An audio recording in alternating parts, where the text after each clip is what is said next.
It's hello everyone. Okay, we're on air. So,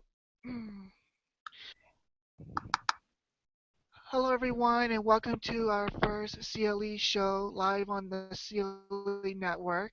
I'm Elliot, and with me are my co-hosts Novell and Barry. So, Hi, I'm Barry. Hello everyone, Snowville. so, so today is our first ever online show where we are going to discuss anything about Chinese and Asian culture and whatever. And so today's show, we'll be talking about a major issue that is going on in the Asian world, which is China and Taiwan cross-strait relations.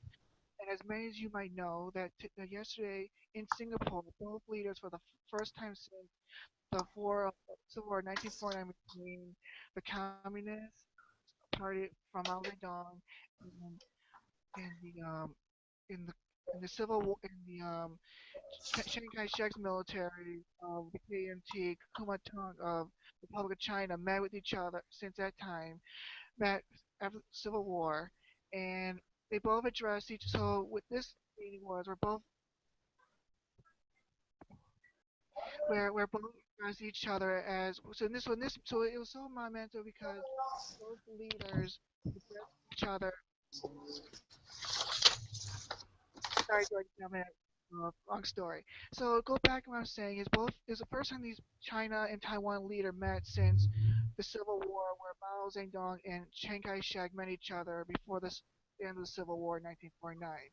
Where in this one is very different because now the new president of the current president of Taiwan, President Ma, and the current president of China, President Xi Jinping, met where both met to discuss issues about China and Taiwan relations. However, in this meeting, both each other addressed each other as Mr. and talk about the issues regarding their neighbors to make peace with each other without signing anything. And the reason why they address each other as Mr. is because if they said President or President, then then both sides will recognize each other as a independent country, since now both areas see each other as one China. So we'll go talk more about this as we go through the show.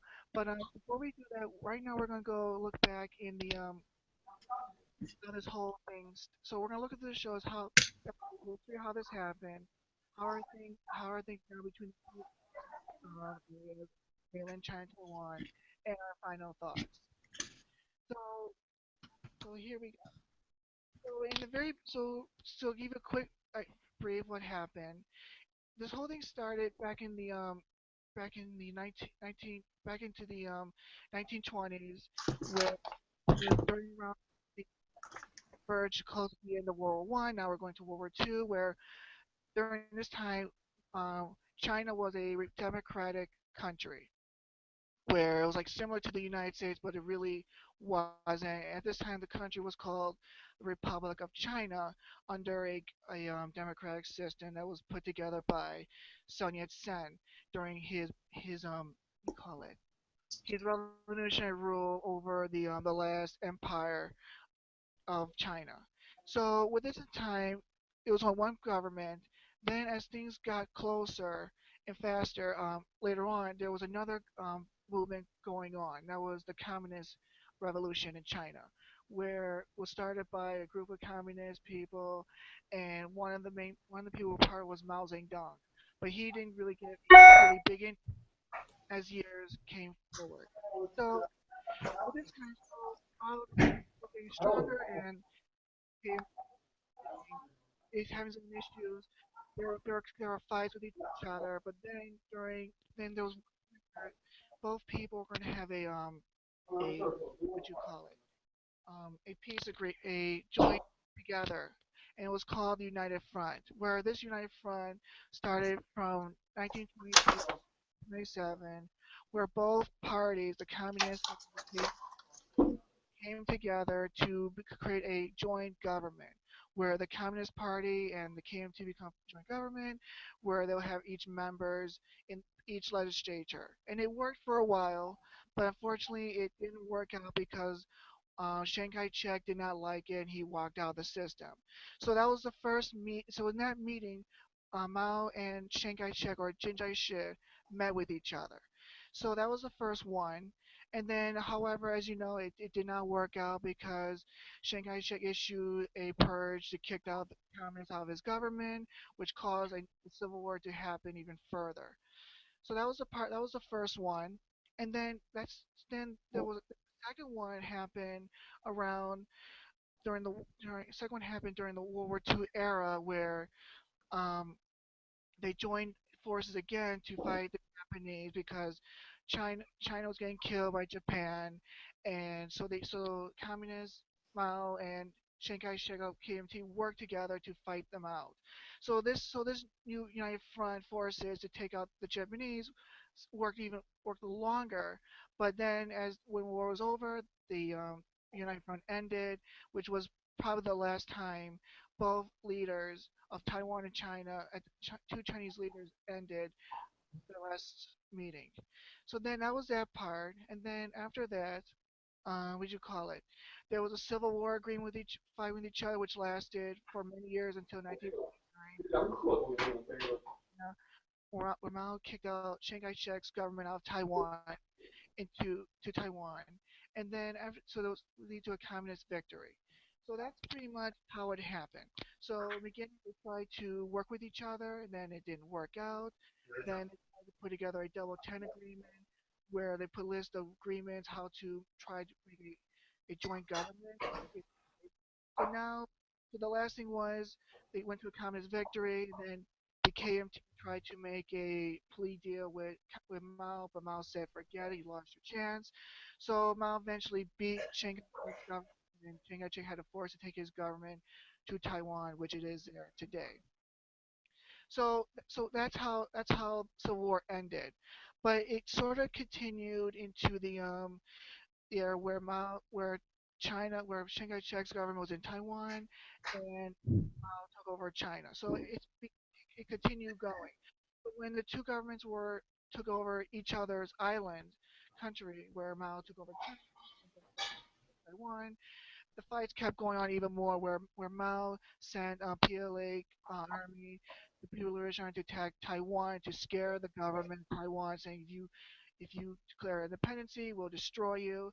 And Chiang Kai-shek tried to do the same thing in Taiwan by declaring martial law and saying that we're going to try to take over China to bring it back. So both people were at war with each other, and it kept going on and on and on.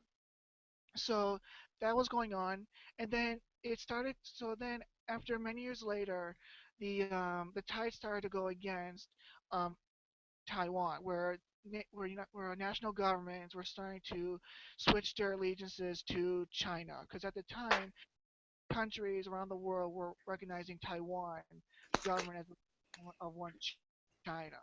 But now, towards the end of Mao's regime, China was getting more favoritism around the world. With that being said, um, sorry about that. With that being said, there was a so first stage back against Chiang Taiwan government was in was October 25th, 1971, where a UN resolution was passed which unseated Taiwan's government to China's government, where UN voted for China was 76 in favor, 35 opposed, and 17 did not.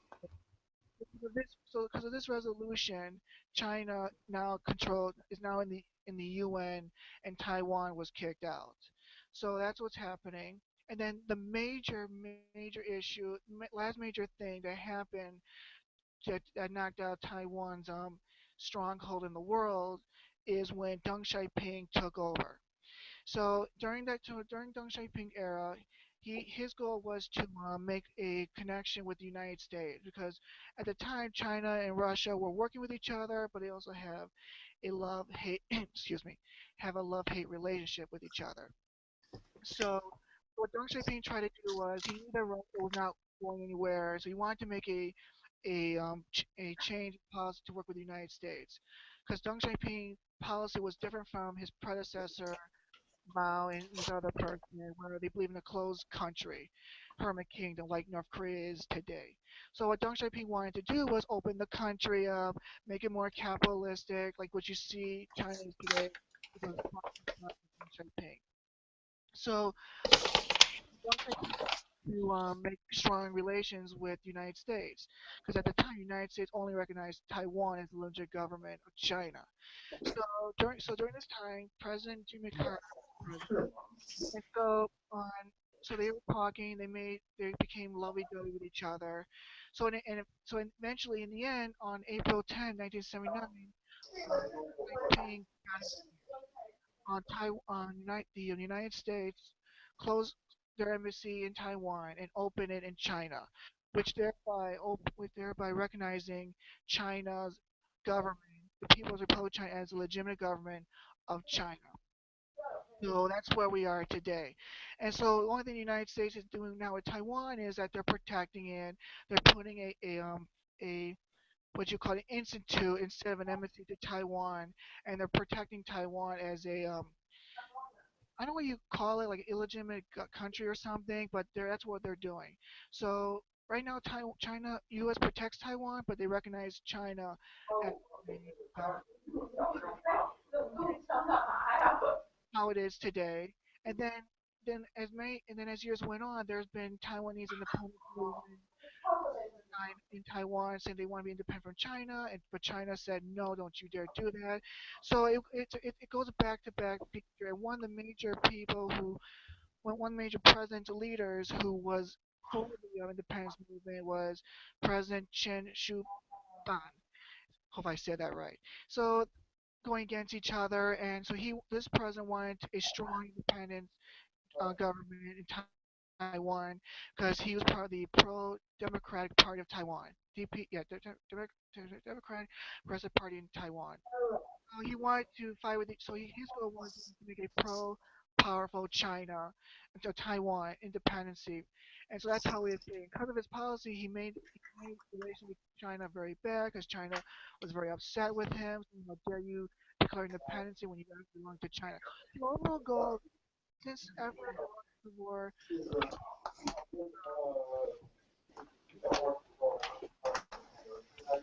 countries feel like they own each other. So that's pretty much how it happened.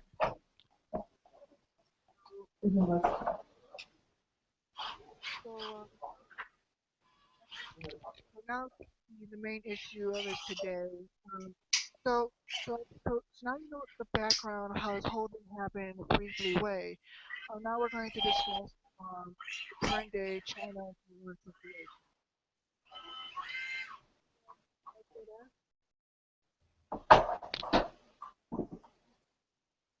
Hello, you still there? I can hear. Oh yes, I can hear you. Just a moment. Okay. Yeah. Uh, can you speak? Pardon? Oh, so you both there? Okay. So so the first thing we want to look at both of it is that we're now we're let's talk about the first issue, and that is we're looking at the issue where the change in policy of type. That's the start of the whole thing here. So oh shoot, can you guys hear me now? Yes. Okay, so now but you hear me too? Yeah, I can hear you now. But we just like uh lost you sometimes. Okay, that's okay now. Now you can hear me now. That's good. Okay, so let's look at the current issue of this today. So we're gonna look at both sides. We're gonna look at the Chinese side and the Taiwanese side. So the first thing we're going to look at is the President Ma policy. So here's the thing that's going on with President Ma, and it's on his website. President Ma's policy is um, he wants to make China and Taiwan very close with each other, or they become very close as friends and make peaceful relations with each other. And one of his reasons for doing this is, as we both know, Taiwan is having an economic problem where a lot of our Taiwanese friends are saying the same thing. The it, um, housing is high, um, college, the economy, the job market is low, and other things is not going well over there. So the economy is very bad, and a lot of it from what I was researching is a lot of it, I believe probably came from presidents, the previous administration of President. If I'm wrong, I stand corrected, where he made Taiwan in a way where hostile to China, where China didn't want to do any business with them. So with President Ma's policy, like, and I can see what he's trying to do is he was trying to President Ma's main policy is become closer ties and peaceful development with China, whereby making good trade agreement with them, letting people come into China back and forth. Because right now, Taiwan's biggest trade agreement, biggest trading partner is China. What do you think about Ma's approach to making closer ties with China and trying to use this method to rebuild the economy and increase relations?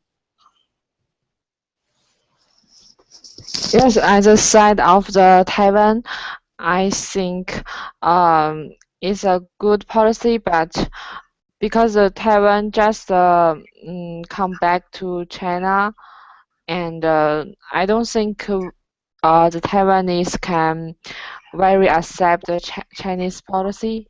Our CLE show live on the CLE network. I'm Elliot. Sorry about that. Yeah, Um, I'm. Uh, no, so no, I agree with you because um, what do you think, Shu? I mean, Snubell. Me? Yeah. I think it's good policy, but I think because of the current situation, because like culture connections or like economy like dependence on each other, that this is like is this a very good policy that keeps like China mainland and also Taiwan as close as much. So it is like beneficial to both of the two places. So I think it's very good, and it should be worked. But I really doubt that this kind of relationship should keep like long.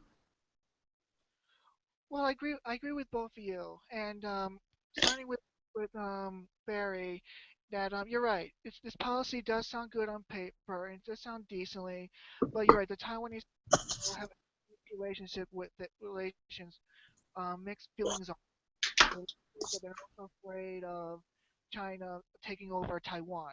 And Shu, you're absolutely right too, because yeah, it sounds good, but I don't.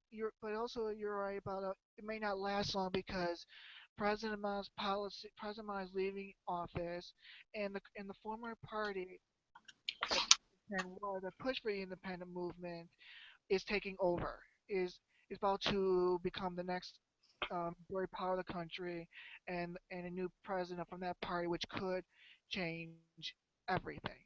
But but you're right. It sounds like a good start, but we have to look at another situation too.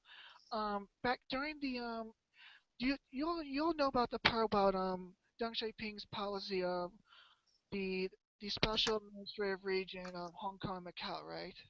Mm-hmm. yes. Okay, so I was in research a while back for school, and when I was doing a presentation.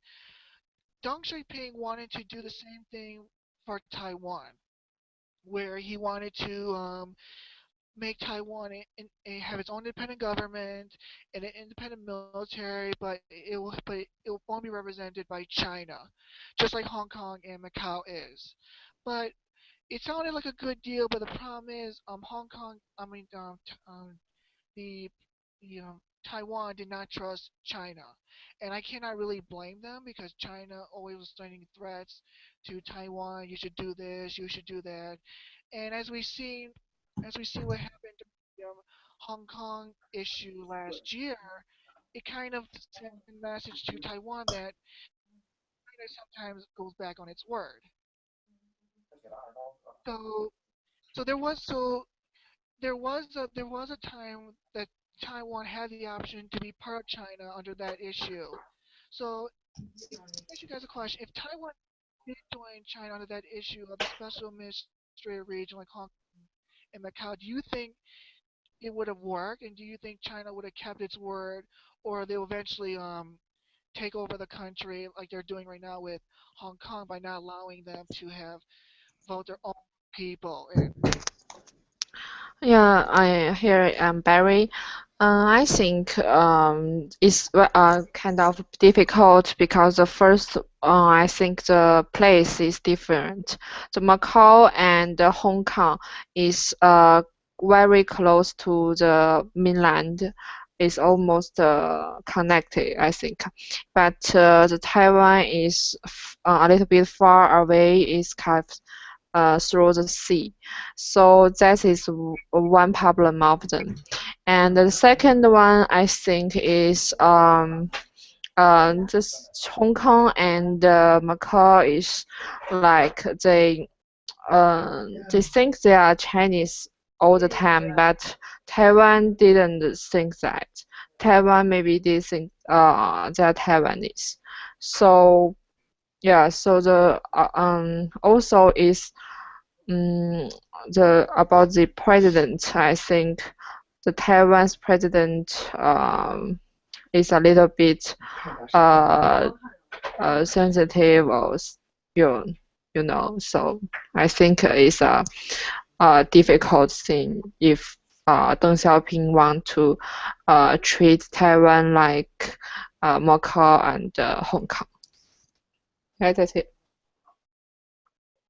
And I also think it's difficult because um, I don't think Taiwan has the same situation as Hong Kong or Macau before, because those two places um, was under control of another country, which is totally not China.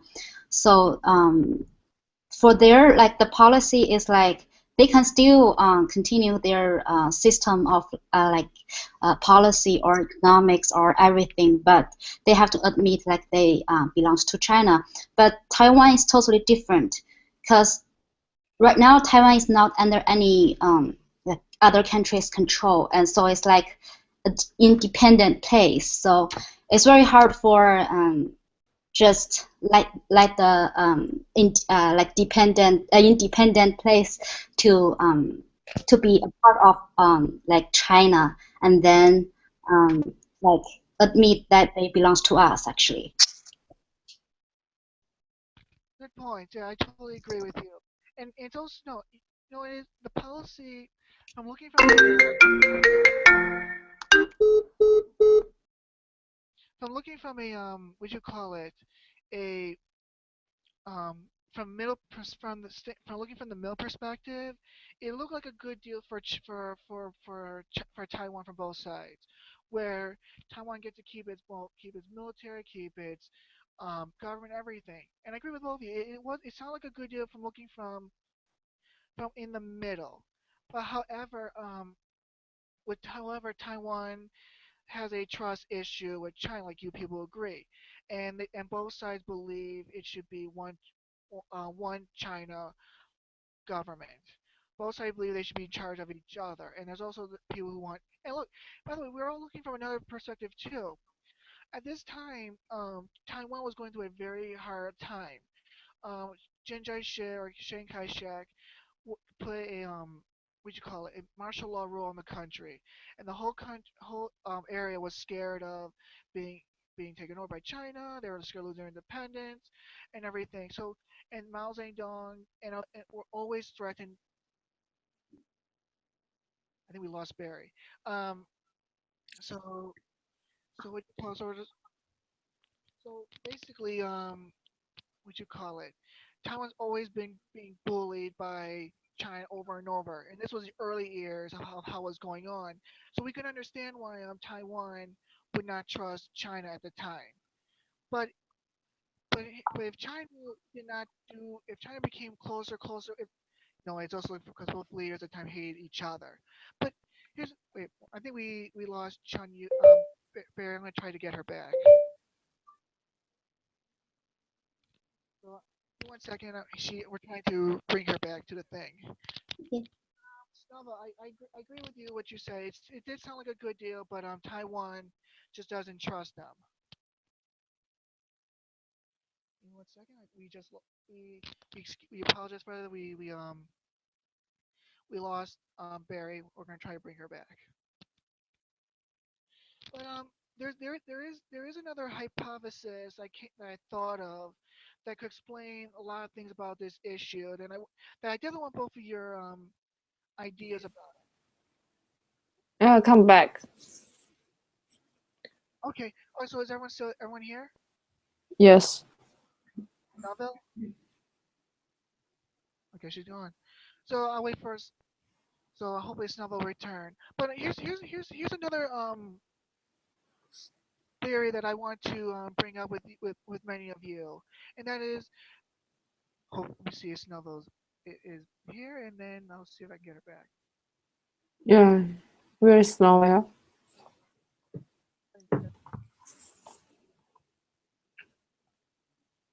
But so right, but it did sound like a good theory. But you know, by the way, with the Hong Kong situation that was going on, Barry, many of my Taiwanese friends were very concerned. They were looking at the Hong Kong situation. Do you remember that Hong Kong situation, right, where after a certain amount of time, the Hong Kong government was allowed to elect their own leaders without having China picking candidates for the Hong Kong people to elect, right? Yes, and they like controlled by English. Correct. Okay, give me one Oh, I second. think Noel come back. No, I had to invite her back. So give me 1 second, folks. I apologize. No, no, wait, that's wrong. Never mind.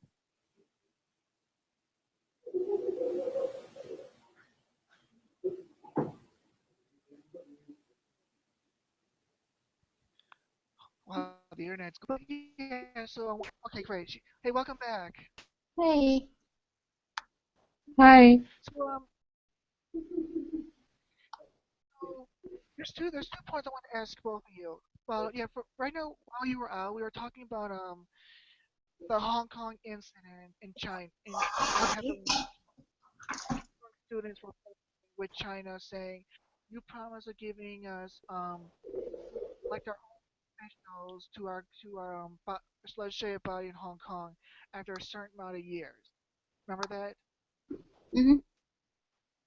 Yeah. So and it caused a mass student riot. So with this, so and they were promised this, but then China changed their mind by the government in Beijing. And my people are saying why this happened is because the reason why this happened is because Beijing did not want to give up its power on Hong Kong. They were afraid they were going to lose it.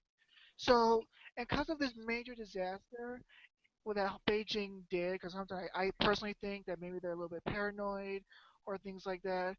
But my thing is, it caused a disaster, public PR disaster with the people in Taiwan. Because many people in Taiwan saw this, and I had a friend who said the same thing, that this is one of the reasons why they didn't want to join China with this agreement. Because even though Hong Kong, China said, "Oh, we're gonna do the same things here, this, blah blah blah, whatever," um, Taiwan was still scared that China was gonna go back on its word. And what China did, what this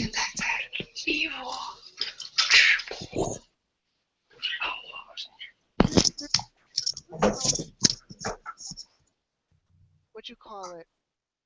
One thing We, that I want to offer you about and see what your opinions are. You both remember the end of World War II and when China when when when, when Japan surrendered Taiwan back to China, right? yeah. Remember Oh, which one? it was called the give me a second. Hopefully I don't ruin pronunciation. It was called Treaty it was called the Treaty of Magwan. Yeah, I'll send you the how you pronounce it because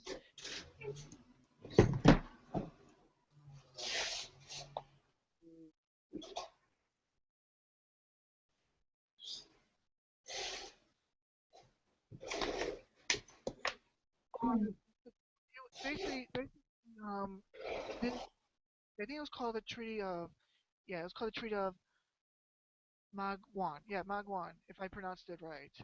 So this treaty, what it did was it gave back Taiwan back to China. But here's the oh yeah, here's how you pronounce it. Give me one second. I'm trying.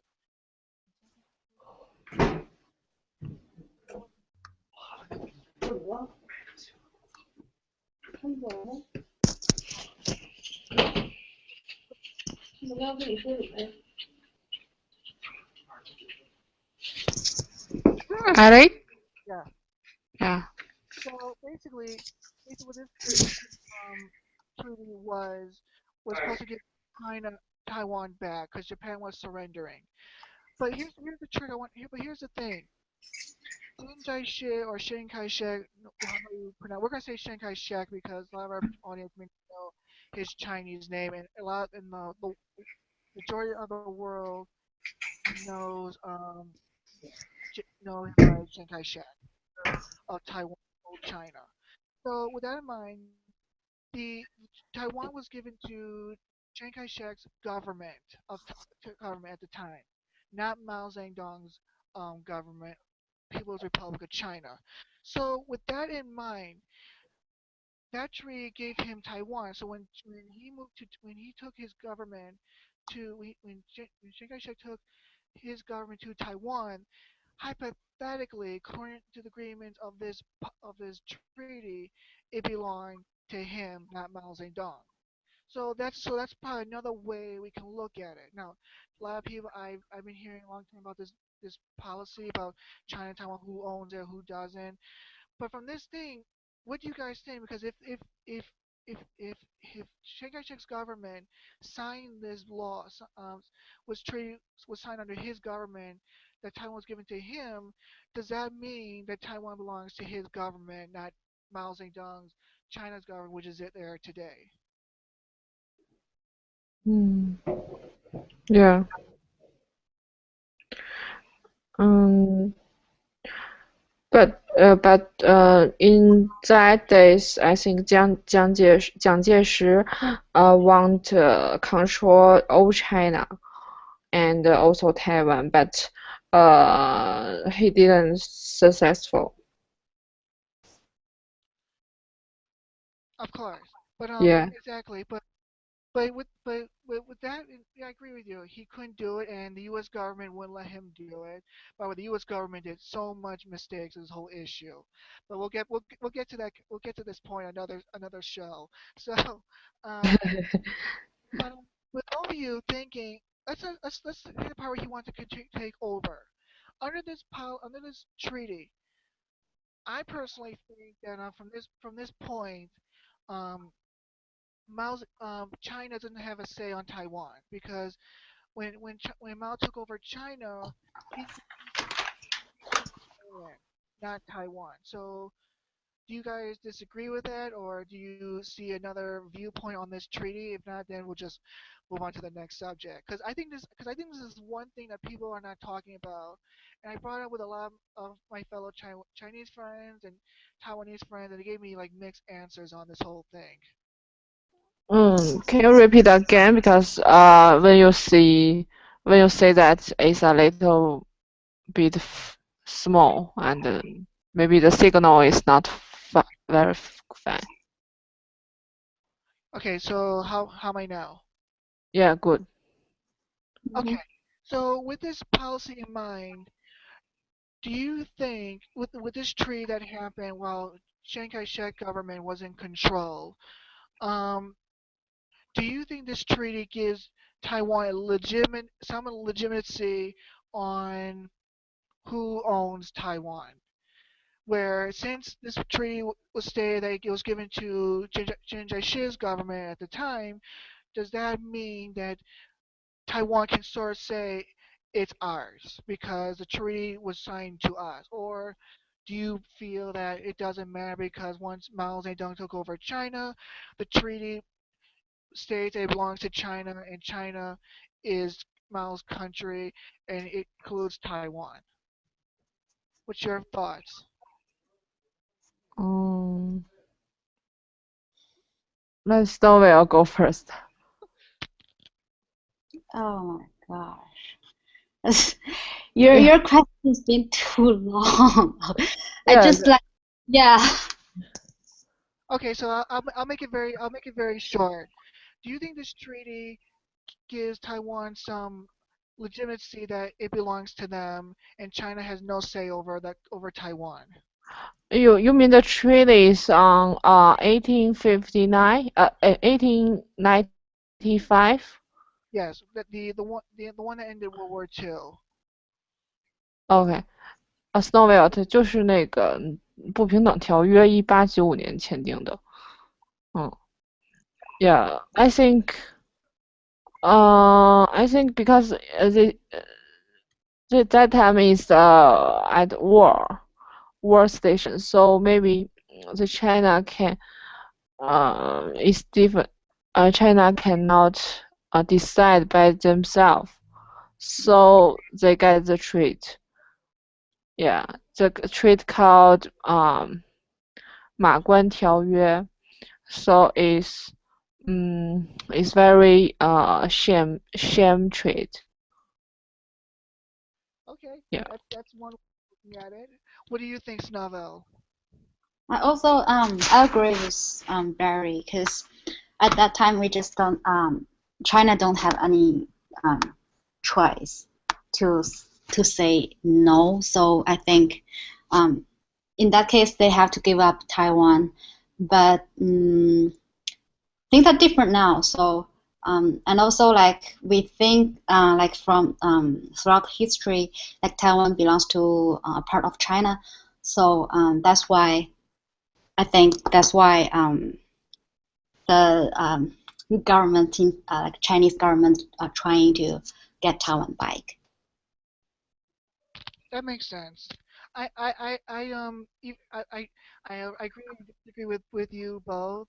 So I will just say I think it does have some points, but then it doesn't because as I said, it was given to Jin Jae-shi's government at the time. But you know what? It can go either way. No matter what happened, it's going it's this one thing that people are not going to say the determining factor. So yeah, I just wanted to get your points on that whole thing. So we go through that part. So now um so that's basically what President Ma's policy is. He wanted it to fix fix Taiwan's economy and make it peaceful connections with China. I'm sorry, with China because the old president I feel really did a damaged job with China relations with Taiwan, because there were reports that President Chen Shu-ban, yeah, Ban was public number and was and public enemy number one in China's because he always was saying independent, independent, independent. But with President Ma, here's what I think. I think President Ma is trying to, as we just said, we're wrapping this up. Is President Ma was trying to um, become closer ties with China because he had no choice. I feel because um, the economy was bad, and the only way he can build Taiwan back up is become closer ties with China because many countries around the world does not recognize Taiwan. They recognize China, so Taiwan doesn't have a choice of all the free trade like China has. So that's why I think why he goes to this policy of peaceful development and economic deals with Taiwan for these issues. But my only concern is I don't think Ma is doing it the right way in the end because he's coming too close with China. And a lot of the things he's doing could lead to a situation where Taiwan will be part of China and because he's gonna make it such in a way where Taiwan is so dependent on China, China can take over Taiwan. That's what a lot of people in Taiwan are afraid of his President Mao's policies to China. But actually, um, I think that's he has to do this because no matter like if no matter if Taiwanese people only like they don't want to go back to like belongs to China or they want to stay in dependent like independent country because the fact is they Taiwan lacks like so many resources like and also um, they have to rely on China to get their like lots of incoming. So like especially for import like living like materials from China and also export like a cultural things uh, to the mainland of China. Because if they go like totally independent from China, then we will I think it will just they will get more lost because we I think like China will have like very um, strict um, like idea that if Taiwan finally decide to be independent, then there's no we will use like also um, like we will take some measures to deal with the situation. So I don't think um, that question is based on whether the Taiwanese want or not. It's just what they need. Yeah, but I think the Taiwanese the government the government of Taiwan like the president Ma Ying-jeou, yeah, maybe, and I forgot the name, but they will fight back with Chinese government. So it's a tough way to get it. Oh, That makes uh, sense. But were you gonna say something? no, I just call you.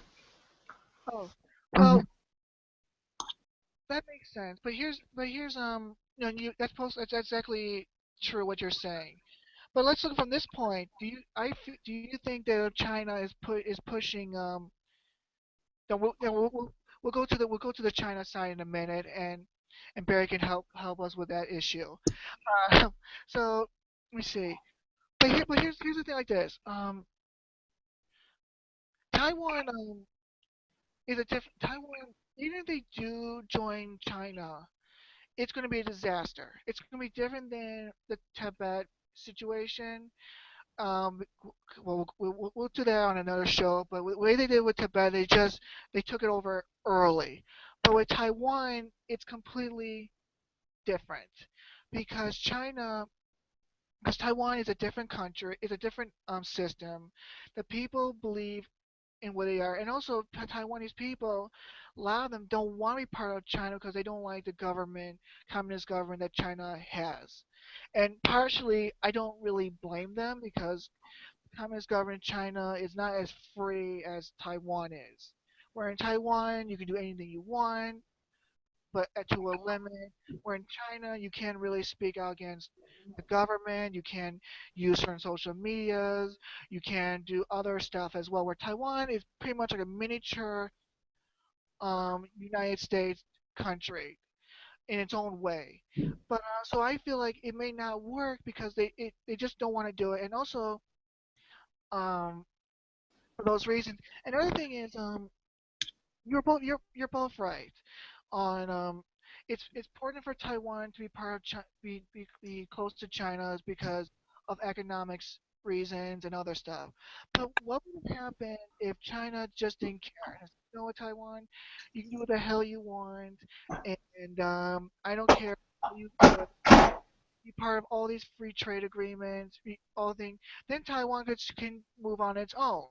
So uh, China forcing Taiwan in a situation where they have to do this, then Taiwan wouldn't have to do independent, wouldn't have to rely on China. And I think, and I think China knows this. Yes. So that is the problem. It's like it's like this. It's as if Taiwan took over China government. How would the Chinese people react to it? Well, that's a mixed question. So, um, many people from China would love it because they want the freedom that Taiwan. Let me ask you a question about that issue. Do you feel like many Chinese envious of Taiwan's freedoms that they enjoy with their government, where they can vote, they can pick, they can say whatever they want to the government. They can do any. They basically they can do pretty much anything. Do you think many Chinese people would want Taiwan's government instead? Mm. What do you think? What? I'm sorry. We right now we're talking about it. We both right now we're talking about the issue with Taiwan. Where you say if China took over Taiwan, it may not work well because of the policy thing. A different country, different system, things like different cultures, right? Mhm. Yes. So, do you think what would happen if Taiwan took control of China? Yeah. What would be Yeah. I think maybe it's kind of like Hong Kong and Macau. It cannot be all control like mainland. It's like maybe they have their own special things, but the government is controlled by China. Yeah, China mainland. It's I think it's never can like China mainland controlled by this, but I think it will be better like Macau and Hong Kong. Yep, I agree. okay? So, in other words, you're saying is they would be more many Chinese people would more acceptance to the Republic of China's government over the government they have now. I'm sorry?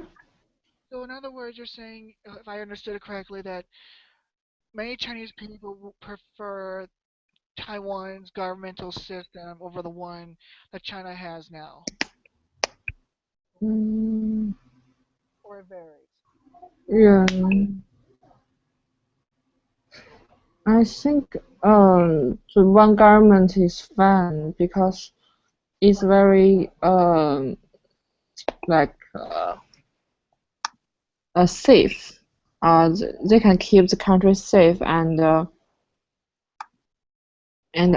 the regular planned. Yes, but it's but in United States, uh every state have their own state law, state government, but in China, it's all have the one government, one law. I think it's difficult to say. I suppose this situation. Yeah. Mhm. That's interesting, because I got a lot of mixed reviews on it. What about you, Snowville? Do you think many Chinese people would prefer the Taiwanese government system or China's style they have now, the communist one party? I'm not so sure because I can't say for like lots of people because they have different opinions. Also, I think like every government or their every way of like government uses have their like own advantages and also disadvantages. So it's very hard to say which one people will prefer. I mean, like, yes, like maybe in Taiwan, like people get some like freedom, but it's only like the surface freedom because there's like no totally freedom ever in any country on the earth. So that's just something to think about. I think everyone has their own opinions and choice, so it's very hard for me to say like what Chinese people like to choose. Good point. That's a safe statement, and I agree. You can't say for other people, but from your personal point, which system would you prefer? Or if you don't want to answer, that's okay. Um, I think I prefer like the right now the situation like in China, because if I because I grew up in this kind of policy or situation, so I think it has like very bad like disadvantages in this kind of system. But personally, I think it's good and it's like good to its people, and that's what I think. That sounds good. See, I'm not going to pass judgment on both sides, even because I have my opinions. I think Taiwan's government is good, and also China's government has some um what you call it, some positive as well. So I'm not going to make a who's right, who's good. For me, I would pick Taiwan because I'm from the United States and I like the how the system works here. And I like how what you call it, how the system is. But I have to give it credit to China about one thing. They they did a really good job how they put together their system where they mix the communist government, communism and capitalism together, where other countries who try to do it failed. So I have mixed feelings of both sides. Personally, with me, I kind of like Taiwan better because I grew up under the system they have. But I understand why a lot of Chinese people like the government they have because they're used to it, and the system that they've been following for many years. So yeah, you're absolutely correct. So I guess we can safely agree that or disagree that China depends on the people um will accept Taiwanese government a little bit more. They're more. It's half. I'll say half and half. That Chinese um would choose are more open to Taiwanese, where where Taiwan is 100% against China taking over, or a majority of them. So in other words, Chinese people, a lot of them are more open to Taiwan's government happen, where Taiwanese are not so on the other side. So I think that's a safe side of because we know that Taiwan says 100% no for it. But let's move to the next issue. Right now President Ma is having a hard time with his party over there because what he's doing with with China. A lot of people are saying that he's becoming lovey-dovey with China and he's going to become really close in love with China. And a lot of people are thinking he's selling out the country.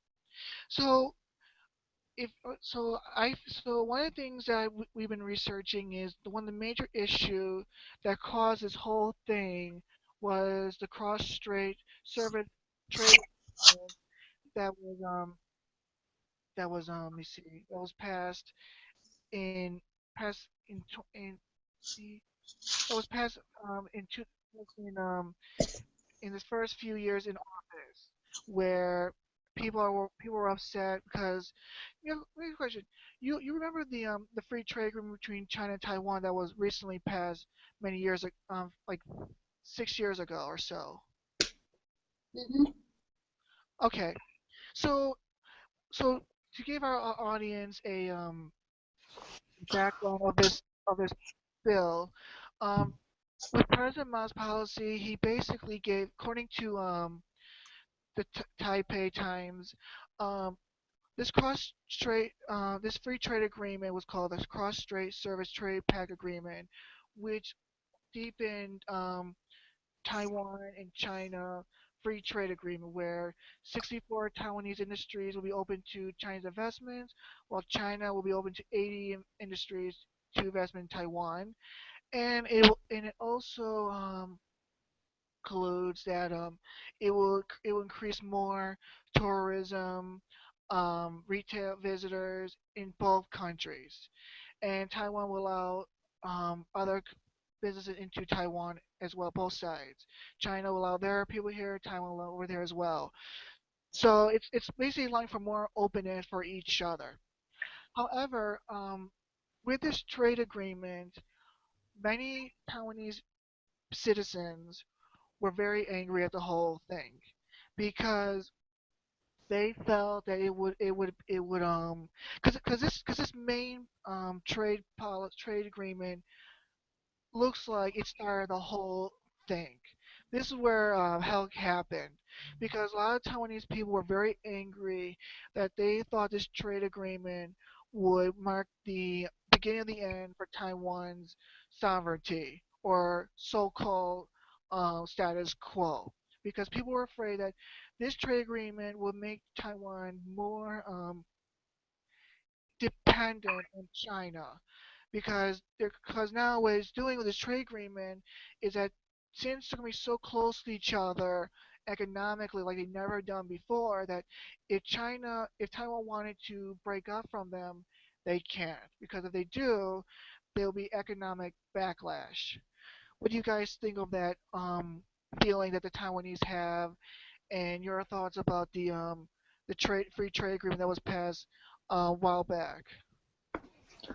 Yeah, I have been to Taiwan for travel for twice time, twice, and some of I can see some like some people on the way, they may like how to say they have a sign like don't want don't want the the Taiwan is be a part of China is like a demonstration.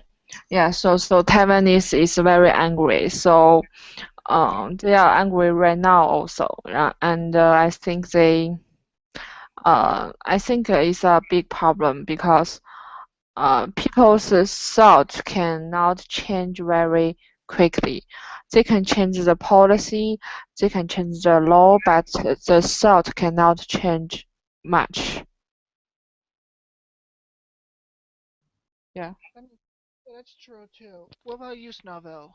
I also agree that if Taiwan continue like this kind of economic trade with China, then it will like uh, very hard for Taiwan to actually break up with China because they really like need economic from the economic aspect, and also because I grew up like all my like Chinese friends, they like to watch like Taiwanese episode, or they like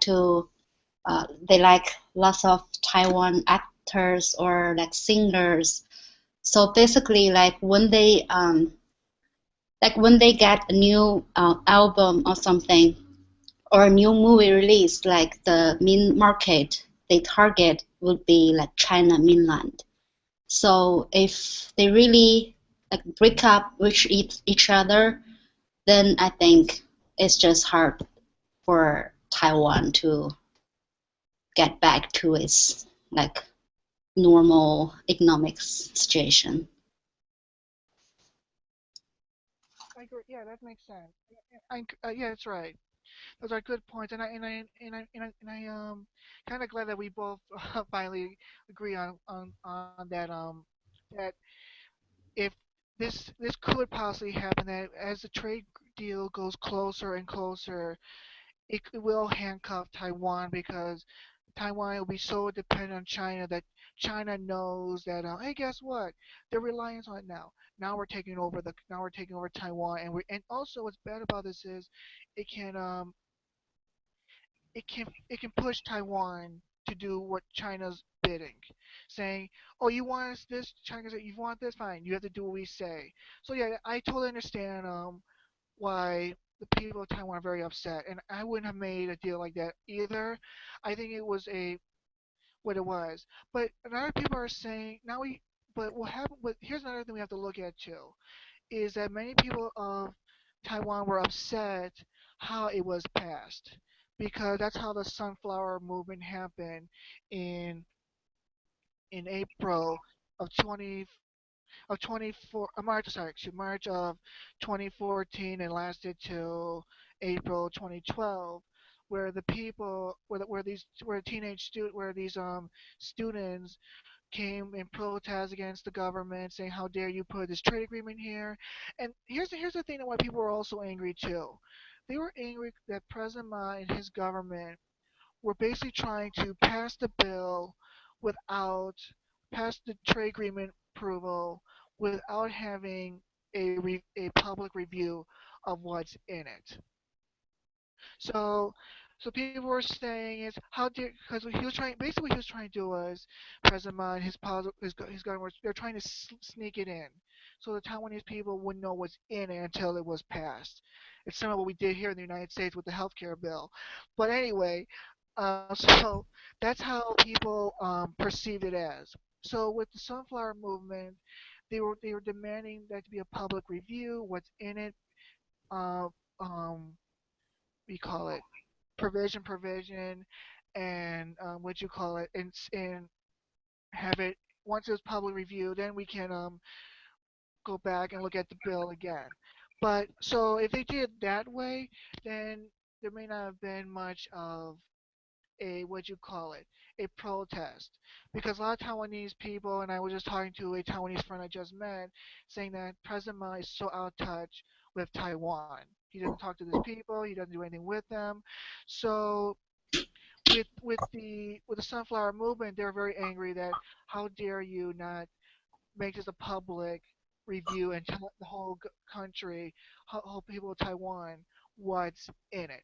So they basically forced President Ma to have a meeting with the leader of the sunflower movement, which he went on, which he agreed to it, and he backed off, and he agreed to it again, back and forth, and then later on, the Taiwan, then the sunflower movement protest went to the Taiwanese legislative room area, and they basically did a sit-in, occupy the whole area, so the government couldn't vote on this bill. So long story short, I think they reviewed it publicly, and then the protest did ended, and then the bill law was eventually approved, and they had to file it for what was it again? They have to file it for certain amount of years. They have to file it for at least 1 or 2 years, 2 years or something like that, to abide by this agreement. No, wait, sorry. They have to file the agreement within the next 3 years. They can't cancel or revise it within the next 3 years of the agreement. So with that in mind, um, if what we just said, since the Taiwanese government, President Ma, would not was trying to sneak the bill in, hide it from the people who was really in it. If he did it the correct way, from the information that we got, where he held it as a public forum, what the people feel about this bill, and tell everyone what it is, would it have um, prevented a protest, and would Taiwanese people be more um, approve of the new trade agreement if he did that way?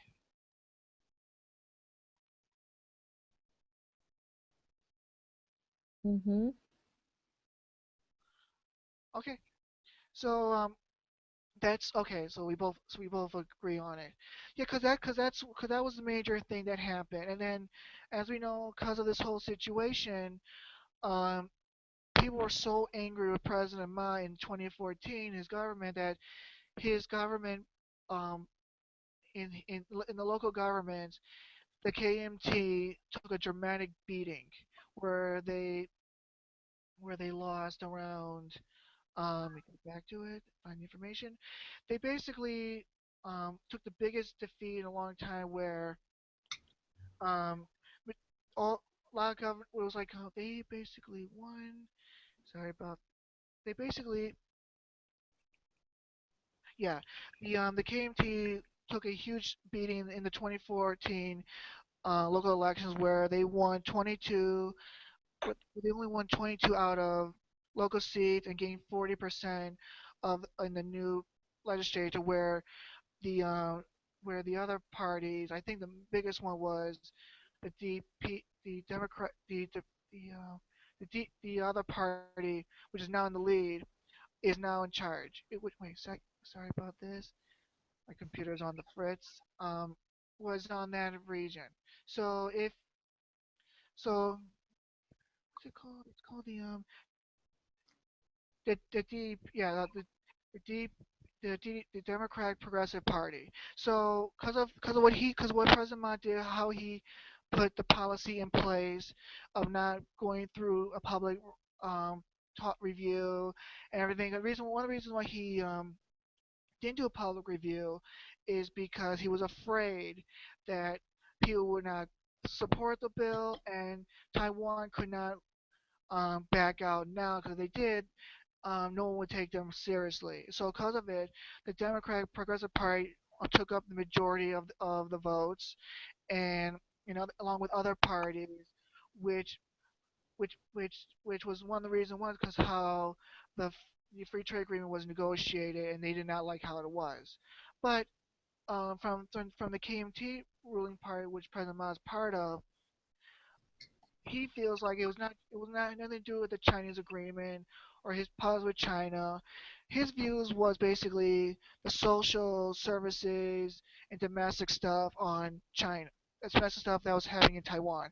What do you guys think? Do you think that the elections defeat of President Ma's party was either based on his policy with China, or do you think it was based on domestic issues that are going on in Taiwan? I think they based on the China because the China's government also think about the uh all whole China's situation is they cannot think only about Taiwan. So maybe they be the side of China more. So the policy can is I don't think it will be benefit for Taiwanese. Yeah, because they cannot the China's government cannot treat Taiwanese like the mainland people because mainland people always be the part of China, but Taiwanese are not.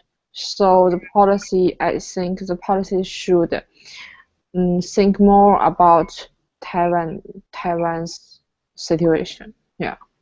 I also agree with you on that point. That's what I thought, because it doesn't make sense that Taiwan would vote a whole party out just because of domestic. It's mostly for the Chinese issue.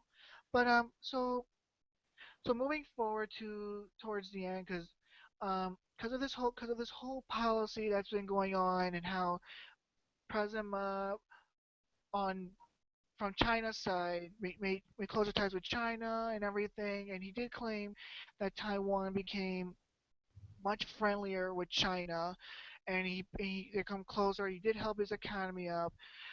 He did do something he always. By the way, real quick question: if the people of Taiwan were so upset by this free trade agreement, why did they voted for him twice?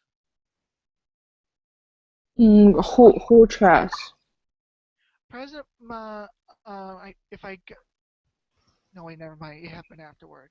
Never mind. Because I was going to say, if people were so angry with President Ma on his policies with China, why did they elect him a second time?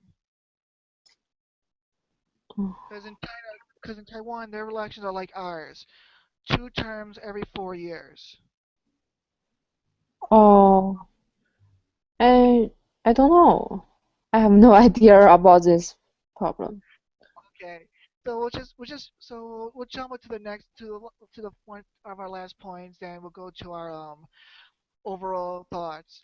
So let me ask you. So with all this, so love him or hate with President Ma, what he did, um, it led to a historic meeting with with Xi Jinping. So the first time these two leaders are talking with each other. So we're in this meeting. Both China and both leaders were they saw the handshake, historic handshake. They discussed personal issues, which you probably already know about.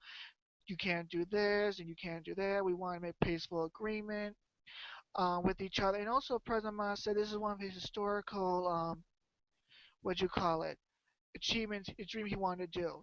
So let me ask you people a question.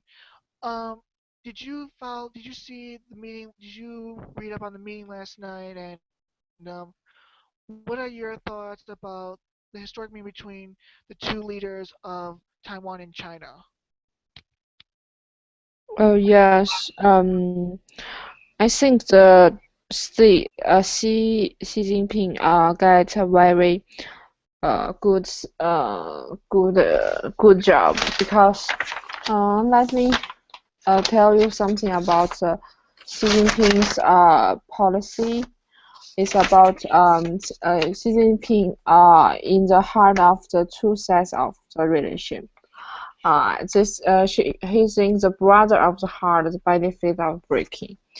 And in November 4th, on this year, the central office of the CPC Taiwan Affairs Office of the State Consulting Affairs Office announced that parties considered the cross-strait leader Xi Jinping um, Ma Ying-jeou will be held in Singapore. Yeah, it's just in yesterday, and to promote cross-strait relations and peaceful development of exchange. He said the upcoming two sets will be held by the leaders of the two sides will open up precedent for direct communication and exchange of the two sides to enhance mutual trust, consolidate a common political foundation, promote cross-strait relations and peaceful development, and maintain peace and stability in the Taiwan Strait is a milestone in the history of the development of cross-strait relations. I think Xi Jinping did a great job, but I'm not very clearly of the what Ma Ying-jeou do. So maybe yours not so well. I think,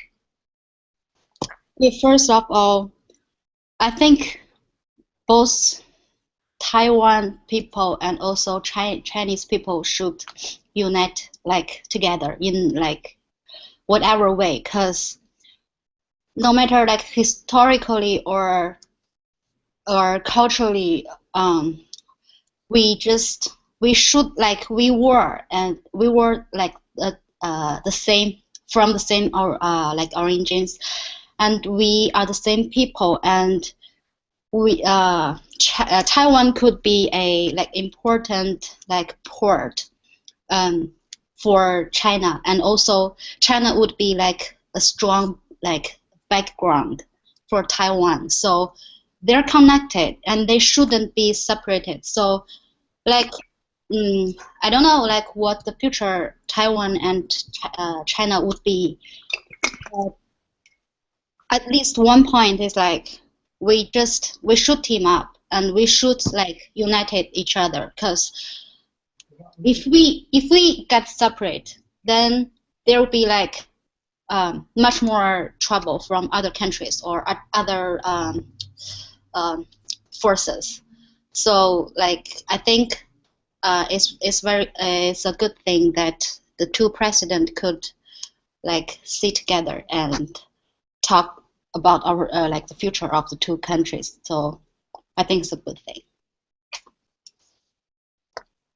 That's true. Um, you're both right, and that's you both have a point that with Xi Jinping. Obviously, President Xi Jinping won. It, we all know it looked better for. You're right, Chun Yu. I mean, Barry. That Barry and Snova. That um, what you call it? They look much better for Xi Jinping than President Ma because China was been waiting for a long time to take over the or to try and make a peaceful reunification with China, and they were more in love with it. So obviously Xi Jinping looked much stronger and looked much better. Where and also here's the thing we both need to know about this. Xi Jinping got the support of its people for this meeting.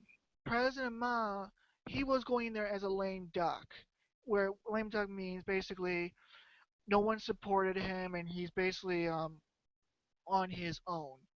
So basically, he's going there as a dead on arrival, pretty much, where majority of people in Taiwan was 100%, 90% against this meeting with Xi Jinping because they see because he screwed up on the free trade agreement PR, he screwed up on other agreements with with this whole issue that people saw this as a betrayal, and they said, how dare you agree with Xi Jinping on without these agreements? So obviously, if we have to look from who won this, who looked better, it was Xi Jinping because the people of China were more supportive of it, and he had the backing of his government. Majority of the people of his country, where President Ma was just was not, and people were still, and then when you look at the back of the meeting and people back at home, his um his opposition party was like saying, "What the hell were you doing? You put us into a bigger situation. And you gave China more confidence, more strength that they can take us over." So that's how. So in the end, you're both right. President Xi Jinping got the advantage, where Ma wasn't. So that's what. So you're both right, and also as you both said, Xi Jinping was saying that this is not, as he said, just adding on to what Barry said, that he basically said it's one country, not two, in the meeting, and he also told about that it's not a relation between countries, but it's between China and Taiwan, and territory belong to the same country as each other. So the same um what do you call the same talking points as it is. But where President Ma, he I think for him is he wanted. Here's another thing with this too. Many people see President Ma going there as a political stunt, where he wanted to show his people in Taiwan that KMT party, the one he represents, can do great things and meet with the Chinese leader of Xi Jinping. And Xi Jinping and many people from many media sources see that China wants this meeting to go through to convince people of Taiwan that the KMT is a good party, and you just see he's making peaceful development with us because um, after President Ma is done, and the new president takes over, what could happen is you could have another President Chen type of mentality of taking over of a independent movement, which could destroy everything that's been going on for the last 8 years in President Ma's power. So that's what I see from this whole thing.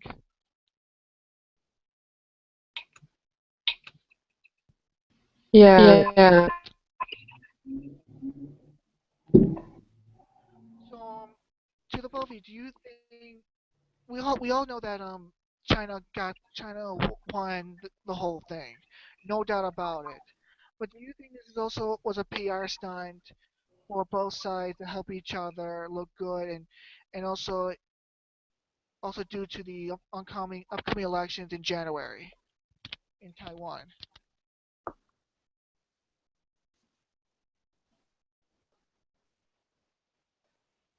Let me try this question again. Do you both think that this was also a political stunt to save President Ma's party, to keep them in power so Ma's legacy can continue and China can become even closer with Taiwan, where in the end it could lead to reunification? Mm, I think we should continue to work about the Taiwan's problem and with China because yeah, I think it's a big and uh, s- tough problem, tough things to do, but it should be do and we can stop it. And mm, the history is past, so we cannot just think about the history. We should think about the future, and yes, and so I think the one country and two policy is good a good policy to right now the situation, but we should produce or prolong our relationship in the future.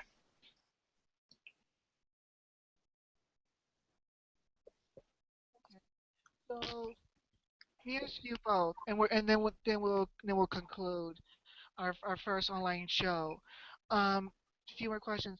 What do you see happening in the upcoming Taiwanese election? Do you think President Ma party will stay in power, or do you think the opposition will win?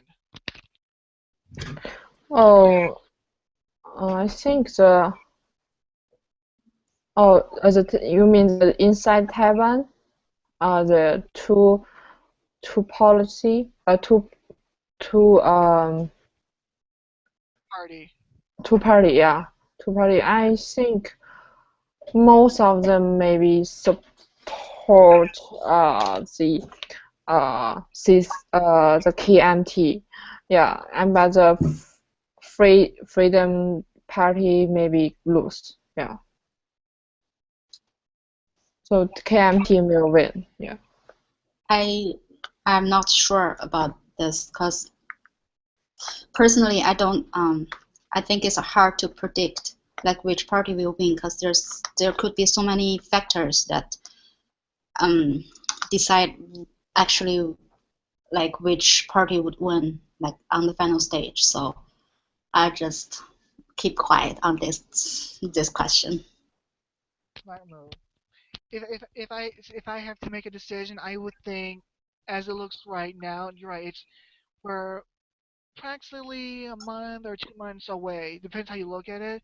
I would think that President Ma's party will lose, and the DTP, yeah, the DPP, Democratic Progressive Party, will take over, and we'll go back to the same situation that happened before Ma took over, where they're pushing independency, the relations between China and Taiwan could go sour, but we never know, as you both, as Snowville says, because anything can happen. But as it looks like right now, I won't be surprised if the the opposition takes control over. So so to sort of conclude is, um, so now to conclude our first show, um, what are your final thoughts on this issue, and who do you what's your final thoughts, and what do you think should finally happen, or whose side do you think is right, or whatever? Yes, as I just said that I think in our world, the Americans don't care about the Taiwanese or Chinese. They think Taiwan maybe is country. But in our Chinese people, they think China and Taiwan is part of China. So it's confused questions, and I think we should let's see how what will going on and what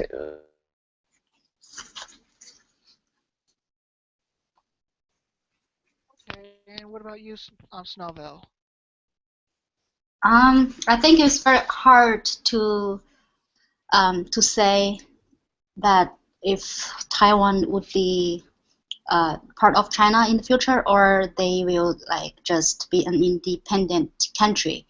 It's just hard to predict from this point. But no matter what, I think there's one point that uh, like throughout the history, China and Taiwan is never enemies. They because they've come from the same culture and they are like the same people. It's just they got separate because of like so many different reasons. But no matter what, we should still be like um, not be like fight for each other or like be enemies or like there's no actually if China and Taiwan begin to fight, then no one actually wins. Maybe the one who wins will be another country that is not China, neither Taiwan. So from both of the two countries side, they just have to be like be strong, like um, not as friends and not never can be like enemies, whatever. That's a very good final thoughts. Of course, looks like Barry disappeared for a moment. Um, let's see if she will return. But do you think that since it's just you, Snowville, do you think that and I think this too, do you think if China um relaxes its policies towards Taiwan by allowing them to be part of certain international groups like the trade organization and other places as well, and allow them to participate in other things that represent their country, or no, sorry, represent their island, would that make the transition much easier? Because that means is giving, that means China is showing trust to Taiwan, saying that we're easing our restrictions on Taiwan, and showing that what friendship could look like. Because right now, China keeps threatening Taiwan. You can't do this. You can't do that. And they're forcing them to go in this situation. So if China eases certain policies against Taiwan, do you think that will help with the reunification down the road? I'm not so sure. Maybe it might be, but I'm not so sure about this. Right, it's worth looking at. But I think she's gone. Yeah, so with my final thoughts on this whole situation, it's very complicated. I see Taiwan making it a point. Part of me is for Taiwan and how they do things, but I can also see why China supports their their policy that it belongs to one China, each other. So it's very difficult. If I had to choose, hopefully I don't get lose a lot of friends. I would. This is very. So hey, hey, welcome back, Barry. I'm glad you were able to return. So Barry, my website is something wrong. Yeah, that's okay. It happens all the yeah. time. As we conclude, So Barry. how's going? So as I was talking to Snowville, Barry, if China relaxes its restrictions on Taiwan by allowing them to be part of certain international organizations like the free trade the World Trade Organization and other stuff, and allow them to represent themselves in many ways, do you think that it will build? trust with China and Taiwan. If China allows Taiwan to do more things instead of putting more restrictions on them like they're doing now. No, I don't think China can choose Taiwan. I think maybe because Taiwan's location is very important, is in the sea. So if they got more free trade or something like that, I think is not good for uh, Chinese China's policy. Yeah, I don't agree with that. I think the China's government should control a little bit. Good point, because I was thinking that if China did this, it would show good faith to Taiwan, saying if you do the same type of agreement we're doing with Hong Kong and Macau, then we won't. You don't have to worry about being screwed over later on. That's how I feel. Like just like show them what we can do for you as a sign of a trust, of a sign of good faith, that type of thing. But you're absolutely right. Most likely China won't do it.